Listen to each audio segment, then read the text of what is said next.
A few years back, I did a video on this 1968 Packard Bell TV stereo console system, and it was where my dad and I replaced the missing television with a flat panel to make it useful again. But now it's time to start restoring the stereo, which is in here. There's the old original amplifier, and here's the original Garrard or Garrard, however you pronounce it, turntable, 4-speeder. Now I've got a replacement stereo here, of course. It's kind of vintage, but I want to get this thing working again too. So I think the first step will be to go ahead and pull out the turntable here. It's kind of frozen up, it won't turn. So I'll pull that out and pull it apart, lubricate it, and see if we can get it turning again.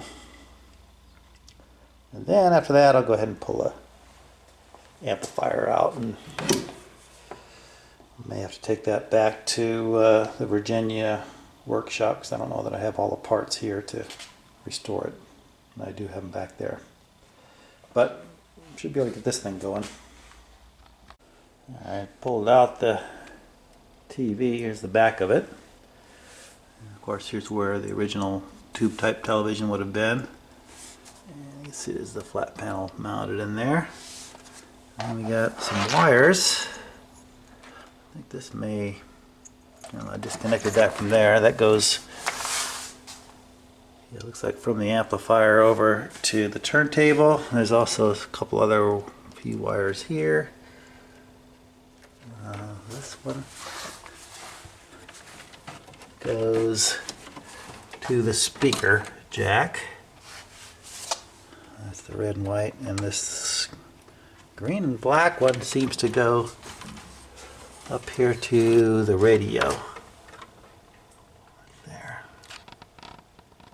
And we've also got this wire that goes from up here across and right up there in the radio too. Not sure what that's for. This turntable's been a bit of a bear to get to. Had to remove a couple of these plates here just to get to the bottom of it. I did score one of these. It was down underneath there. But that's just to get to the bottom of the turntable. So I'm just going to get the camera up underneath here. So there it is, and it's got these type of and that's the little tightening clamp, for shipping. You can see you can't get that off unless you get to the bottom of the turntable. So I'll see if I can get these two clamps off and pull the turntable out. Alright, got these two clips off. So that should be the only thing holding the turntable in. See if it comes out now. There we go.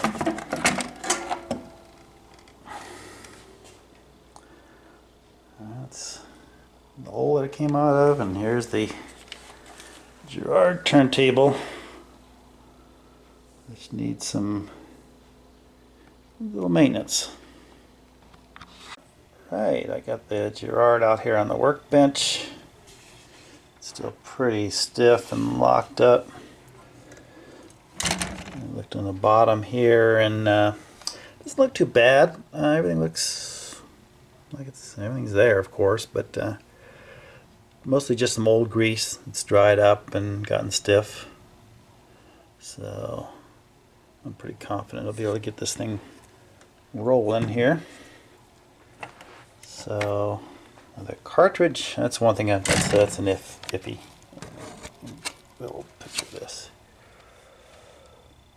Whatever that says on it, U15, and it is one of those styles that has two different needles on it with a little flip mechanism, one for 78, one for microgroove. So hopefully that cartridge is good. I'm not sure about finding a new one of those. Maybe they're still available. But Guess first things first, I'll go ahead and pull the platter off and pull that out of there and see how the idler wheel is, what kind of shape it's in and what it needs. Well, I got this clip off, and it appears to be a kind of specialized looking clip. Look at the shape of that thing. So I took some pictures of it to make sure I can get it back in there the exact way that it came out. Well, this is pretty stiff, so let's see if it'll come off. Oh, it's moving. There it goes.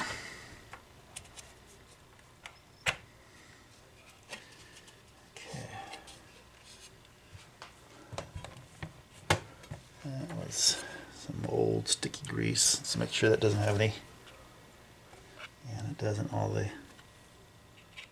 I wanted to make sure there was no spacers stuck to the bottom of this. It looks like they're all still on the spindle. And there's a little bearing down there that's got some old dried up grease in it that will have to be cleaned out. Now,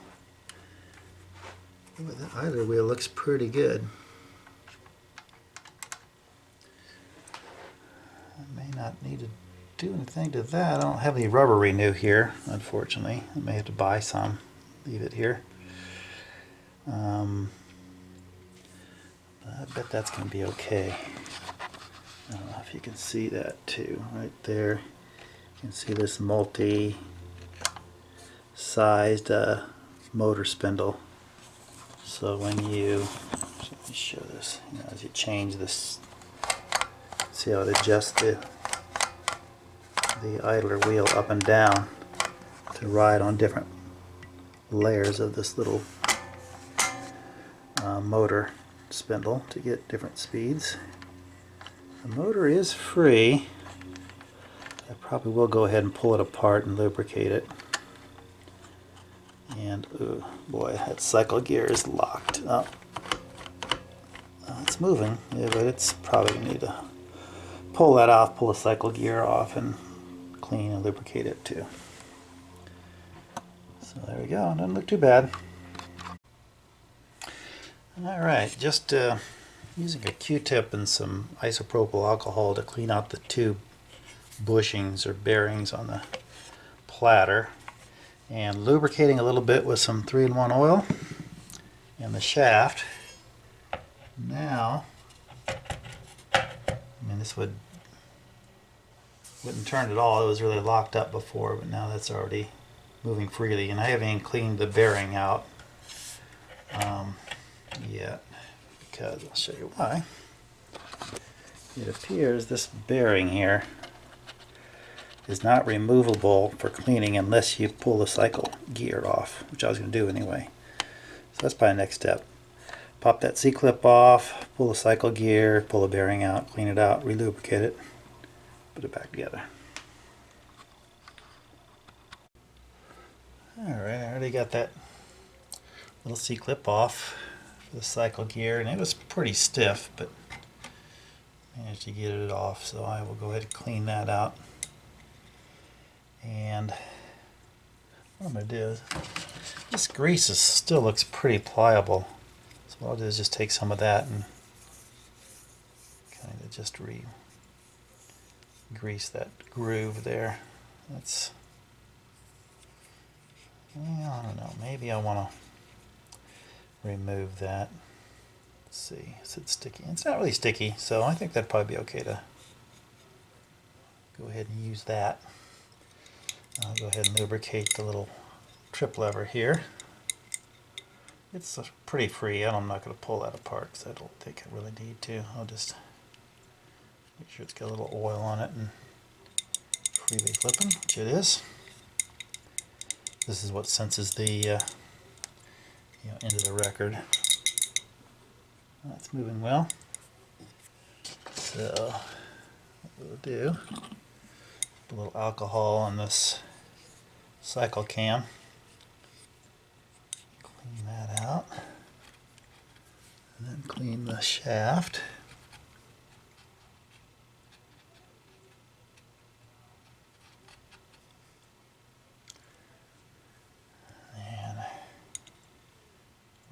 lubricate that.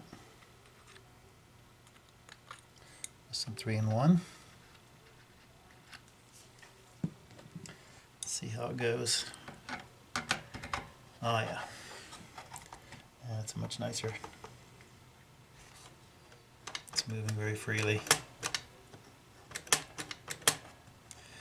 Okay, I'll go ahead and pull it back off so that I can get underneath here and clean all this off and pull this out, which is the little ball bearing that needs to be cleaned out and re-lubricated. So let me get that done. Alright, I got these. Here's the bottom of the motor here. I have loosened up the screws on the bearing cap of the motor. Let's just take a look at this. I think that'll come out. Yeah, it doesn't come all the way out. It must be a... We'll probably have to take the little collet off. I don't think I will do that. I think I'll just reach through there and lubricate that front bearing. And I'll clean off the back side of the motor here.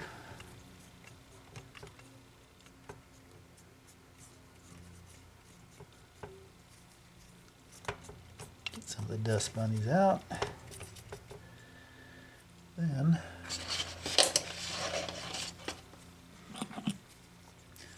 go ahead and clean off the back bushing.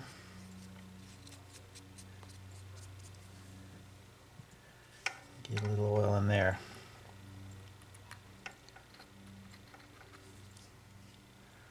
There we go. And reach through here and oil up that front bearing.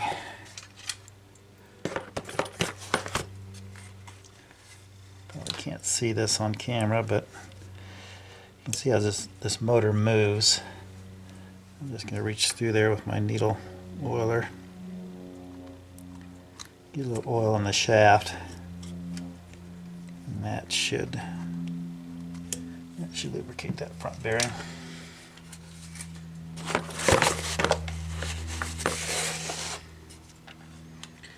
Then put this back on.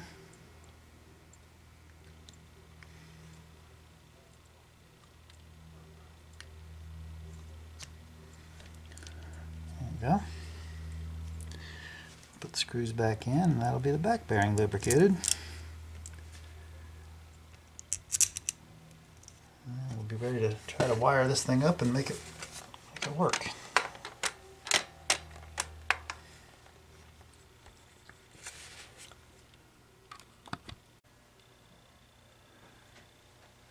Alright, got it wired up, and let's see what happens here. Got the spindle back on. I didn't put the little platter holder in yet. I'll do that after I make sure that this is going to work. It's an old test record, 33.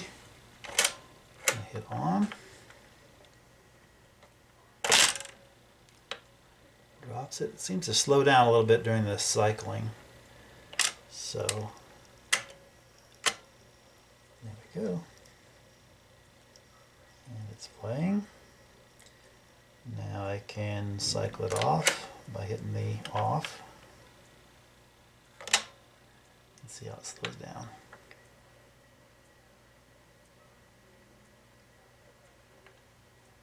And that shuts down.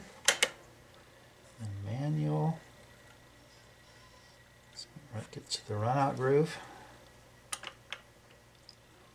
Picks up.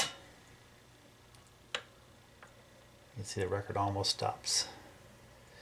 So I think what's happening is that I'm losing a little bit of traction on that idler wheel. I may need to get some rubber renew and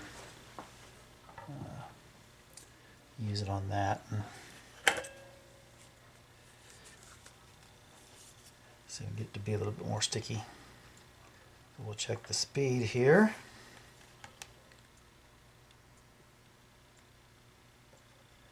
On 33.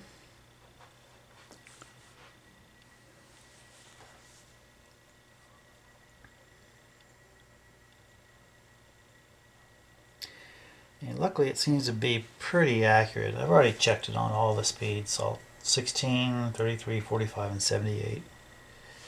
And yeah, it's not great spec wise, and of course it's not adjustable, but 33.54 for the speed, and wow is 0.28.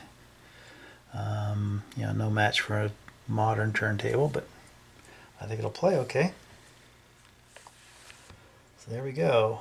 So what I'm gonna have to do, I think, is go ahead and order some rubbery new and treat this idler wheel.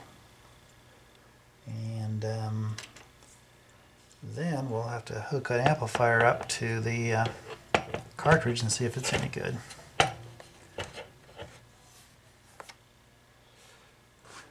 And then if that all turns out okay, we'll put it back in the console and wait for the amplifier to be restored. Well, this Garrard number 3000 turntable seems to be working fairly well. Unfortunately, the cartridge seems to be dead. And it's an old ceramic type cartridge that's no longer available. So I went to well, Voice of Music web page and ordered a kind of a generic replacement for it. So we'll see if that works. I did try hooking it up to my receiver here, and just to see if I can get any output from it, and no, I didn't get anything. So it appears to be completely dead. But the mechanism is working just fine. It's working for, you know, both 78s and 33s, setting down the right area. All the auto mechanism return is all working properly. I haven't tried enough 45, but I'm sure it would work. So I did order some rubber renew because I didn't have any here at this my Arizona workshop. So I'll get that in a few days and try coating that idler wheel and see if I can. It turns just fine playing, but it slows down a little bit when it's the you know, the auto mechanism engages, so that cam is slowing things down. So I think the idler wheel is slipping a little bit. But that's the plan right now, is to go ahead and get a new ceramic cartridge and somehow get it fit on that head shell, get some output from it, and then rubber renew the idler wheel so that it works better. This thing will be ready to go.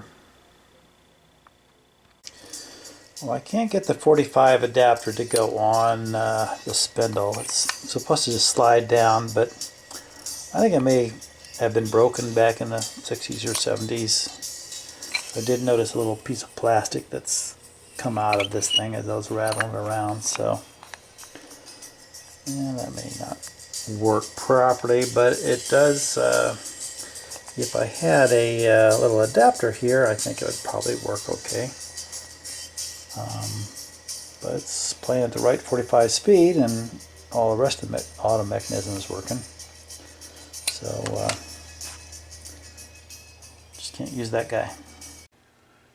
Well, I received my rubbery new in the mail today, and just treated the edge of the idler wheel tire here, and coated a little bit on each part of the this cotton swab, and went around and got a good layer on. So let that dry, and then put it back on the turntable, see if I get any better traction. And there you go, it's back on. Turning. Let's see how it does with the platter on.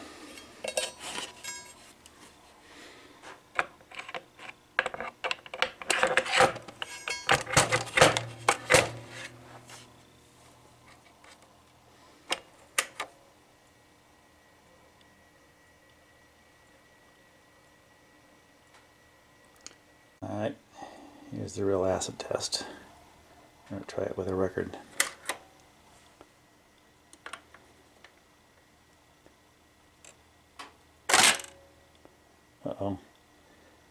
installed. This is worse than before. Alright, I got the Garrard model, what, 3000 I think it is. Yeah, I think that's what that says. Turntable out of 1968. Packard Bell. Color TV stereo console. All fixed up. It's ready to go. I did have to replace the cartridge. And there's the guy I put on it. And it's a fan steel P192D. It does have the flip needle for the 78 and the LP, the micro groove records. It's set on 78 size right now. So I thought for a demonstration I'd play this old 1914 Victrola 78 single-sided record. So let me pop that on there. Let's see if it works. Alright, got it loaded up. Set on 78. Now this is not going to sound very good because my modern Sony receiver that I have this hooked up to, I actually have it hooked up on the CD position, does not have a phono input, but for a ceramic type of cartridge, only a magnetic. So the sound is down a little lower than it should be, and I guess the impedance is way off and everything else, but it's good enough to play it. So here we go.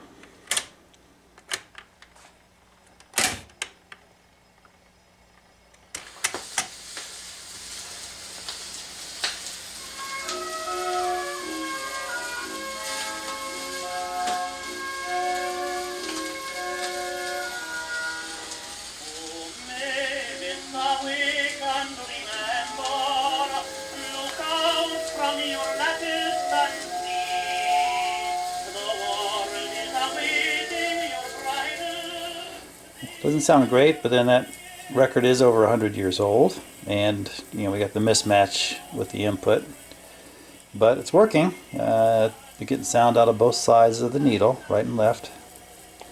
So it looks like this thing is done, ready to go. Now here's an interesting thing too on these old 78s. They don't have a lead-in groove or a lead-out groove. So, well, that one returned because I triggered it. But normally it just sits there on the last groove and just keeps turning until you take it off. I guess back in 1914 they didn't have automatic changers yet. So there we go. The Garrard's ready to go, and it does play LPs and 45s and everything too. So ready to install it.